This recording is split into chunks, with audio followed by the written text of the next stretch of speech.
कराव्यतिरिक्त शासनाला मिळणाऱ्या उत्पन्नाला करेत्तर उत्पन्न म्हणतात. हे उत्पन्न सरकारच्या आर्थिक साधनामध्ये महत्त्वाची भूमिका बजावते. एक शुल्क. शासनाने दिलेल्या विशिष्ट सेवांसाठी घेतलेला मोबदला हा मोबदला स्वेच्छेने आणि सेवा मिळाल्यावर दिला जातो. उदाहरणार्थ शिक्षण शुल्क, नोंदणी शुल्क, न्यायालयीन शुल्क. 2.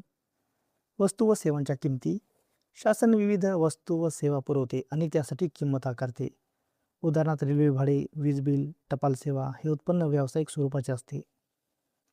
3. विशेष अधिभार. विशिष्ट भागातील लोकांना दिलेल्या अतिरिक्त सुविधांसाठी आकारला जाणारा शुल्क. उदाहरणार्थ रस्ते, पाणीपुरवठा, वीज सुविधा हा लाभ विशिष्ट गटाला मिळत असल्यामुळे त्यांच्याकडून आकारला जातो. 4. दंड व दंडात्मक रक्कम. कायदे व नियम मोडणाऱ्याकडून आकारलेली रक्कम. याचा मुख्य उद्देश उत्पन्न मिळवणे नसून शिस्त राखणे व नियमांचे पालन घडवणे हा आहे. उदाहरणार्थ वाहतूक नियमभंग दंड. 5. भेटी, अनुदाने व देणग्या. नागरिक संस्था किंवा परदेशी सरकारकडून मिळणारे आर्थिक सहाय्य. उदाहरणार्थ नैसर्गिक आपत्तीवेळी मिळणारी मदत. आंतरराष्ट्रीय संस्थांकडून अनुदान. हा स्रोत अनिश्चित स्वरूपाचा असतो. 6. सार्वजनिक उपक्रमांचे उत्पन्न.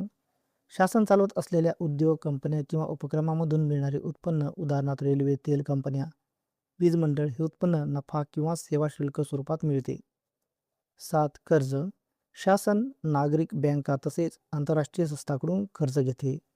उदाहरणार्थ रोखे, जागतिक बँक, IMF कर्ज. जरी हे परत करावे लागते तरी तात्पुरते उत्पन्न म्हणून वापरले जाते.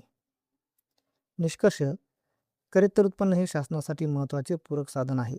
यामुळे सरकारला विकास योजना राबवणे, सार्वजनिक सेवा पुरवणे आणि आर्थिक स्थैर्य राखणे शक्य होते.